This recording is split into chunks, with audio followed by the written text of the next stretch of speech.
These are some really big shoes to try to even come close to trying to fill and follow. It's been such an amazing meeting that I've forgotten that I was on the program, and so this is my stressful part. I feel very unqualified to speak here today, but I'm grateful to have been asked. Just to give you a little bit of background, my name's Aaron Bishop. I was raised in Baltimore, Maryland. My parents were both converts to the church. I'm the second oldest of 7 children. I served an LDS mission to Geneva, Switzerland, which included beautiful countries like France and Monte Carlo. For bad behavior, you could get sent to the Reunion Islands, and so that's how bad it got. I returned from that awesome experience and met my wife from Long Island, New York at BYU in French class. I tease everyone that we've been Frenching ever since. And as a result, we have 7 wonderful kids. 2 awesome son-in-laws, and we're expecting our first grandchild today, which is where she is, and so can't tell you how excited I am about that. Our love of travel, countries, languages, and cultures has been a theme for our family. I studied French mostly at BYU, and I received a master's degree from Johns Hopkins University in political science. My wife and I ran a small business outside of Baltimore at the time, and while trying to raise 5 little kids, I took night classes at the DC campus of Hopkins, and while volunteering as a legislative assistant to my congressman on Capitol Hill, I served as a counselor in the bishopric, while my wife served in at least 1 or 2 prominent callings in the ward as well. I focused my master's thesis on the separation of church and state, arguing in part that while our nation was built upon religious principles, our government was formed as a necessary evil to protect our religion and our freedoms, and not the other way around. Religion was not created to serve the interests of government, and like the states, it ought not to cede their divine sovereignty to any government. In my thesis, I quote Ezra Taft Benson and Cleon Skousen, among other Latter-day Saint leaders who inspired me in my research and who I believed patriotically defended America as that great city on a hill. A truly special place with the divine mission and with the Constitution the Lord tells us is a glorious standard inspired by God. Everything I say today is colored by that little bit of background and by those beliefs. I love my religion. I love my family. I love the Book of Mormon. I love the Lord, and I've loved my nation that I've spent much of my life studying, defending, and comparing to the other countries that I've traveled to and lived in. Joseph Smith was warned by the angel that the fullness of the Gentiles was about to come in, and then at some point would be fulfilled. The Book of Mormon is a warning to our nation of its pending destruction, for having let the secret combinations of old get above us. My concern for the church I was raised in and love is the same as my concern for my nation. Satan seeks to overthrow both and all institutions of religion and government, and hence the reason both institutions were so carefully constructed in an inspired way to include checks and balances, a system of planned frustration as it pretends to making changes, judges with smaller courts checking the larger, and the diversity of smaller competing and equal interests, such as stakes and states, wards and counties, all to ensure self-government by rule of the voice of the people through elected leaders and by common consent, and to avoid rule by decree, or as the Book of Mormon would call it, rule by a king, which, as we know, is hard to dethrone without the shedding of much blood, because he has his friends in iniquity, and he keeps his guards about him, and he tears up the laws of those who have reigned in righteousness before him, and he tramples under his feet the commandments of God. The power that any president or Congress or quorum has that is left unchecked for any reason destroys common consent.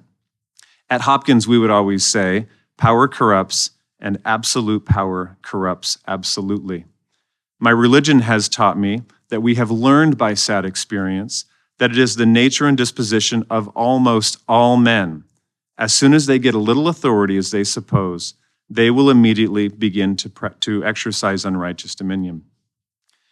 The multitude of changes that have taken place so quickly over the last 4 years in the LDS Church have many members both excited and reinvigorated. Others, however, have concerns that these rapid changes reflect the further erosion of common consent in the church, and fear that too much power to make changes may now be concentrated in the hands of too few. When President Nelson became the 17th president of the church 4 years ago, every major news outlet that was covering the story all assumed that the 93-year-old, quote, company man wasn't expected to move the church in any major new direction. Jana Reese from the Salt Lake Tribune admits how wrong she and other journalists were.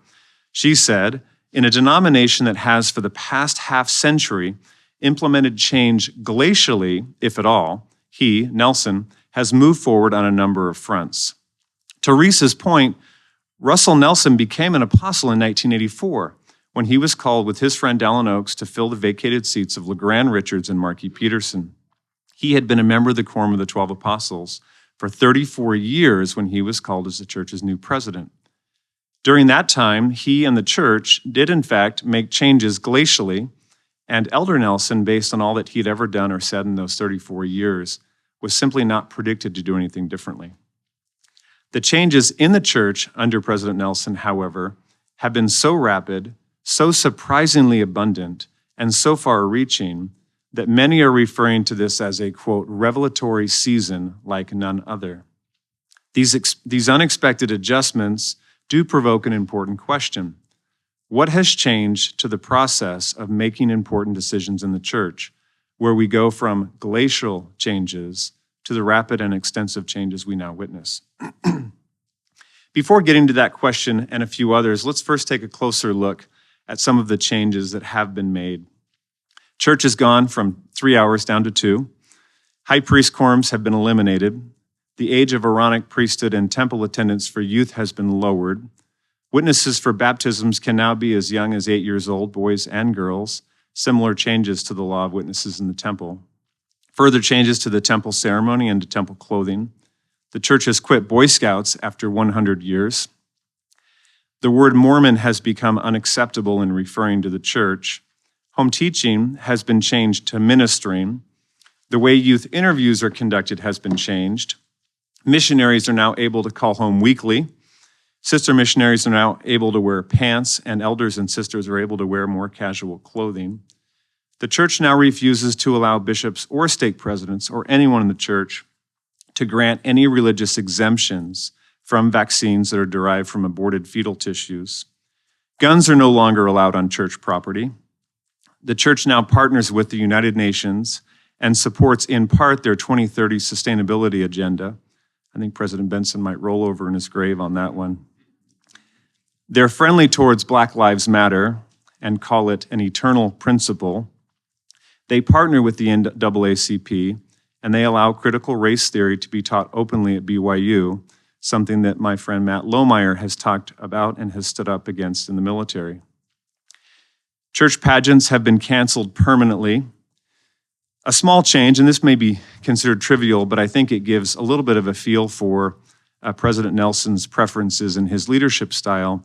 But if you'll remember, in one of his first conferences, he instructed the church that no one should gasp or make any noise expressing excitement when new temples are announced. I don't know about you, but I always looked forward to that time when they would announce all these temples, and you could hear the people from the DRC and from Kentucky and wherever.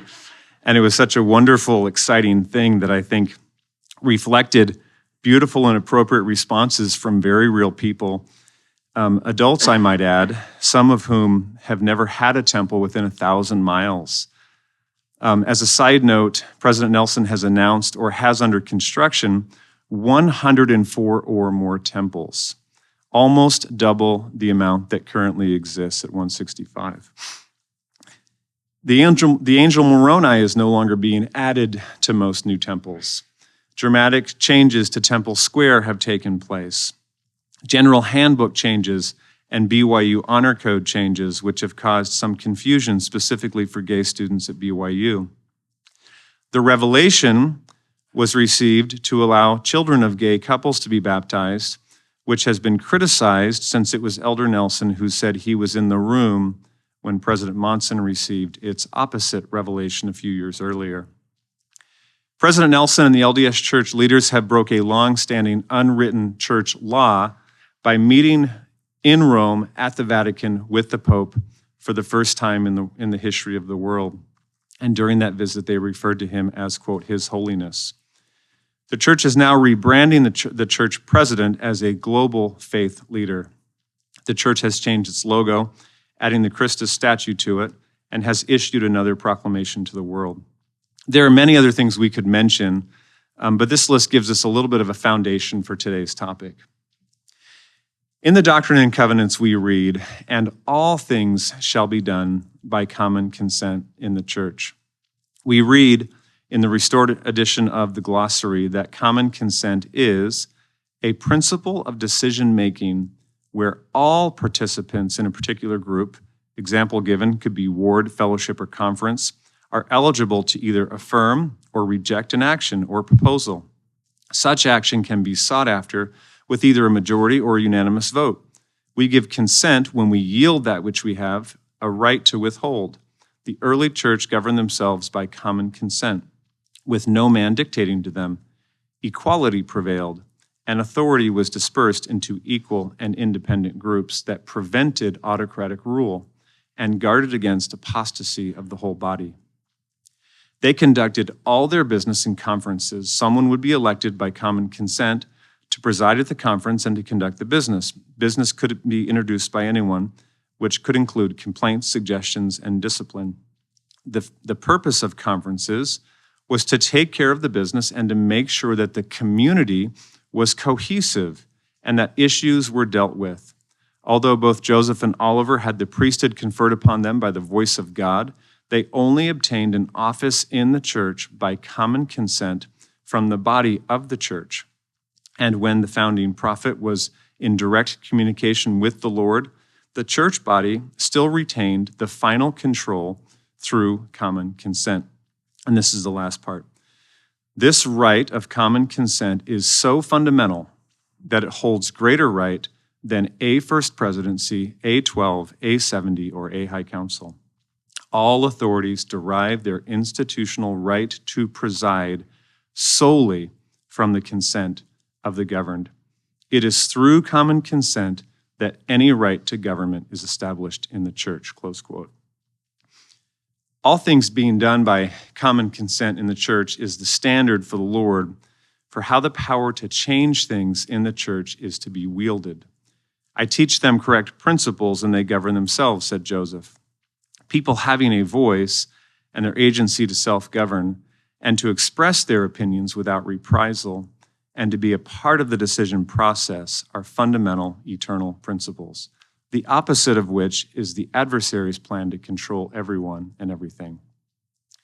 During Joseph's day, important church decisions regarding buildings, callings, missionary work, worthiness, the gathering, organizing stakes, resolutions, land purchases, public officers, bills of incorporation were all conducted at conferences through the means of voting by the members in attendance, with the majority, or the voice of the people, determining the decisions. On one occasion, Joseph actually called upon the church to voice any complaints or concerns about him continuing as church president. In effect, he was willing to step down and was considering resigning from office. After a debate, Brigham Young eventually arose and nominated Joseph Smith to continue as the president of the church. Orson Hyde seconded the motion, and then it was put to a vote. The Joseph Smith papers reveal that, quote, such a show of hands was never seen before in the church. The other counselors were then presented for trial and were eventually sustained. Joseph then concluded, I don't know anything against the 12. If I did, I would present them for trial. Another great example of the church doing things by common consent is when Joseph Smith himself asked the church during a general conference to release Sidney Rigdon from the first presidency. Effectively, Joseph raised his hand in the opposition to his own counselor in front of the entire church. Joseph had concerns with Rigdon, and the matter was brought before the Conference of Saints. Rigdon had a chance to defend himself, taking as much time as was needed. Others all had a chance to present evidence for and against him. Rigdon closed with this: a moving appeal to President Joseph Smith concerning their former friendship, associations, and sufferings, and he expressed his willingness to resign his place, though with sorrowful and indescribable feelings. During this address, the sympathies of the congregation were excited. Joseph Smith then expressed entire willingness to have Elder Sidney Rigdon retain his station, provided he would magnify his office and conduct and walk himself in all honesty, righteousness, and integrity, but signified his lack of confidence in his integrity and steadfastness, judging from their past intercourse. After several motions, the conference voted that Elder Rigdon be permitted to retain his station as counselor in the first presidency. Joseph did not unilaterally remove a counselor in the first presidency, although it was his preference and although he was president of the church. The decision needed to include the entire membership of the church, many of whom had voted for Elder Rigdon to begin with. It's also interesting to remember that Sidney Rigdon, by this time in 1843, had been in the presence of Christ and received a revelation that we know as Section 76 with Joseph Smith. Over time, however, we can see that this process of member involvement and true consent in making decisions has changed. All the power to make important decisions, right or wrong, seems to now be entrusted to the brethren. In fact, just the other day, a friend sent me a news story stating that the local leaders of the church would finally be able to make their own decisions regarding masks in their local meeting houses, which, unfortunately, the article noted would fall to the stake presidents who would consult with the area presidencies, and not to the bishop and the Relief Society president, and most importantly, the members themselves. And then in the same article, it reports that, quote, face coverings will remain a must in temples, end quote. Again, no vote, no opportunity or ability for local temple patrons or matrons or temple presidents and their counselors to prayerfully decide what is best for them and their circumstances. And let's not forget that even the many scientists in whom we are now strangely told to trust state that the masks and the lockdowns have done very little to slow the spread of the coronavirus. So if masks do work and vaccines are safe and effective, then why not let people decide for themselves whether they want to wear a mask or not while attending the temple or church or anywhere? We also saw this same kind of thing that happened recently with the Manti Temple, when the church had unilaterally decided to take out pioneer murals that were well over 100 years old in a temple remodel. The local members were not asked. They were only told what was about to happen. Many were very upset and protested, which led to the brethren deciding not to take the murals out. A lot of this stress and public embarrassment could have been spared if local members had been included in those decisions in the first place. With the power to make changes now solely the responsibility of the brethren, as it appears for most matters, we can only hope that their process is a thorough and rigorous one. We often hear about the unity of the 15 apostles and are told that they never make a decision until everyone agrees. President Eyring and Elder Scott have described their experiences with the brethren in the past and how they have debated in such a way that left them feeling very, very uncomfortable. On one occasion, Elder Scott, at a fireside I attended, on his first meeting, he says with the Quorum of the 12 in the first presidency, he was so dumbfounded and so shocked at how heavy the debate was that Elder Packer slipped him a note that said, "Richard, welcome to the quorum," to try to calm his anxiety. Elder Eyring has said it this way. He said when he first attended as the president of Ricks College, it was the strangest conversation he had ever heard, where the prophets, and I'm quoting, of God, disagree in an openness that he had never seen in business at Stanford or Harvard or anywhere. In business, you're careful when you're with the bosses, you know.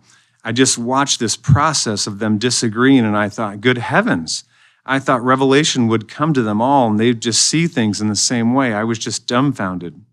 But then after a while, the conversation cycled around, and they began to agree. And I saw the most incredible thing.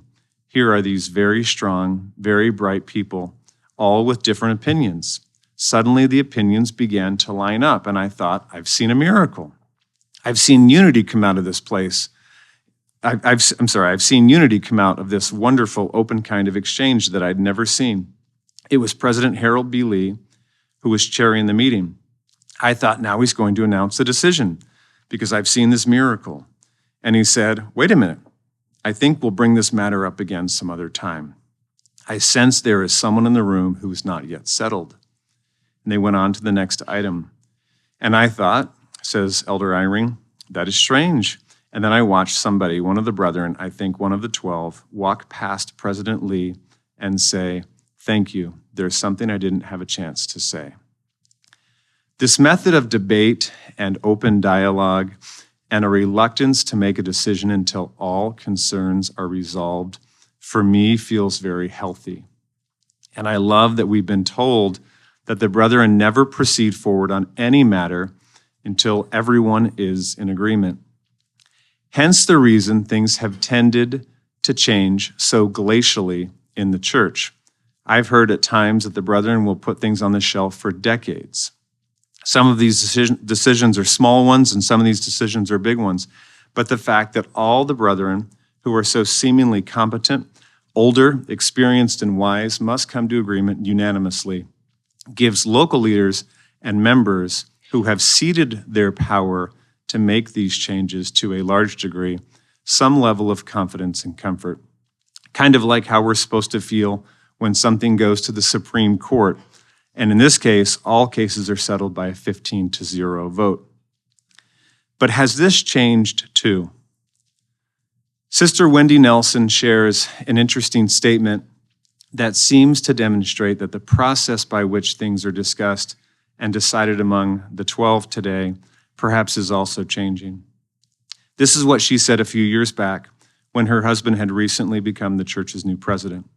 Quote, "It's as though he's been unleashed. He's free to finally do what he came to earth to do. He's free to follow through with things he's been concerned about, but never could do anything about. Now that he's president, he can do those things."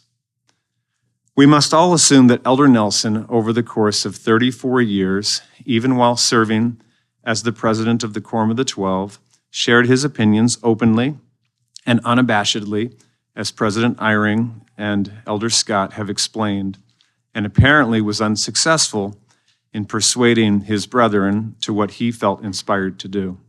Until he became the church's president, he was apparently not able to get unanimous support for his ideas. Perhaps a good example of this is with President Nelson's efforts to get everyone to call the church by its full name. His first talk in General Conference about this subject was given in April of 1990. Although he would have petitioned his brethren in the church to follow his inspired prompting back then, he obviously did not prevail in persuading everyone. Then in 2018, as the church's president, Nelson made a decision that everyone conformed to his preferences on this matter and called the topic now not negotiable. He ended the debate that even President Hinckley had said was not that big of a deal. They could do worse, President Hinckley lovingly teased, as the audience laughed, then went on to say that Mormon, according to Joseph Smith, means more good, and that we should rejoice that we are known by such a wonderful nickname.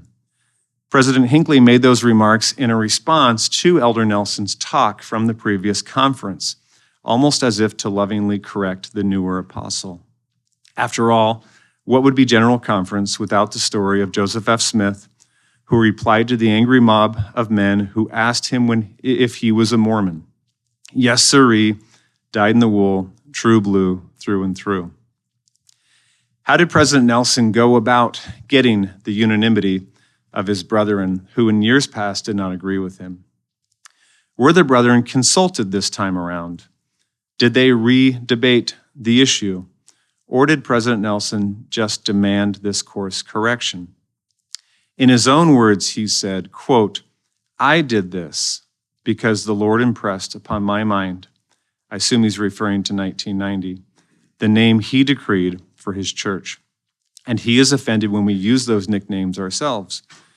A nickname, I might add, that Joseph Smith used, as well as every other church leader since him, all the way up through President Monson. They all agreed upon or came up with the following names: the Mormon Tabernacle Choir, Mormon Doctrine, the Mormon Church, Mormon News, Mormon Radio, Mormon Pioneers, Mormon Day at the Park with Paul Dunn. Most recently, the I Am a Mormon campaign, MormonandGay.com, and the movie Meet the Mormons. Did all these prophets offend the Lord by not only allowing us to be called by this nickname for 188 years, but who also encouraged it?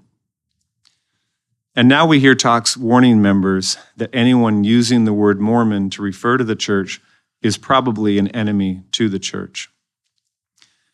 One LDS person online went as far as to say the word Mormon to them is as offensive as the N-word is for blacks. It's hard for me to read. Do the brethren now give some higher priority to ideas advanced by the president that allows him to be, quote unquote, unleashed? Do they no longer consider themselves as equals, all prophets, seers, and revelators, and no longer demand unanimity? Or do they not still debate each other on these issues? Perhaps President Nelson is advancing his ideas he's always wanted to do but couldn't under the pretense of a united first presidency. The late church historian D. Michael Quinn has written about the power struggles that exist between the president, the first presidency, and the 12. Perhaps this is why President Nelson replaced President Uchtdorf with Elder Oaks, a move that was rather unprecedented. Someone that he knew and has known for many years that he may have had more in common with than President Uchtdorf. Is it possible that the 12 apostles no longer feel able to vote down a proposal brought forth by a united first presidency without their own fears of being on the high road to apostasy? I think we would all do well to remember that the entire foundation of the church and of our mortal existence here is predicated upon our ability to make choices for ourselves and upon our consent to be led by others, never by force, never by compulsion. In interest of time, I'll close with this. What is the cost of potentially losing common consent in the church? What are the implications if any newly called president becomes unleashed and is able to do all the things he's ever wanted to do but couldn't? And is it healthy to place so much trust in a leader even though he be a prophet? Another quote we often hear in General Conference from Brigham Young is, quote, I am more afraid that this people have so much confidence in their leaders that they will not inquire for themselves of God whether they are led by him. I am fearful they settle down in a state of blind security, trusting their eternal destiny in the hands of their leaders with a reckless confidence that in itself would thwart the purposes of God in their salvation and weaken that influence they could give to their leaders, did they know for themselves by the revelations of Jesus that they are in the right way. Let every man and woman know by the whispering of the Spirit of God to themselves whether their leaders are walking in the path the Lord dictates or not. In conclusion, the rapid changes we now see in the church, I think, do seem to reflect a further loss of this common consent that has been eroding for many decades. The church, like our nation, had a very sturdy system of checks and balances in place that were intended to prevent changes from being made without the consent of the governed. Sadly, it seems that we have let the subtle, secret combination of taking away people's power to choose get above us. If not corrected, our minds will continue to be darkened. We will depend upon the commandments of men in all things, and such a people who are so unequal and so incompetent cannot ever hope to be saved or to build Zion. The good news for us is the restoration is to be rescued. And if anything, seeing these institutions that we love fail, as hard as that is a sign of his coming once again to restore all things. We can place our trust in him. We can turn to him with all our hearts. The power, it turns out, cannot be controlled by men. He and they, the powers of the very heavens, are coming. And through him, we have the power to have our hearts changed and to repent and to be born again so that we are not burned at their coming. Thank you.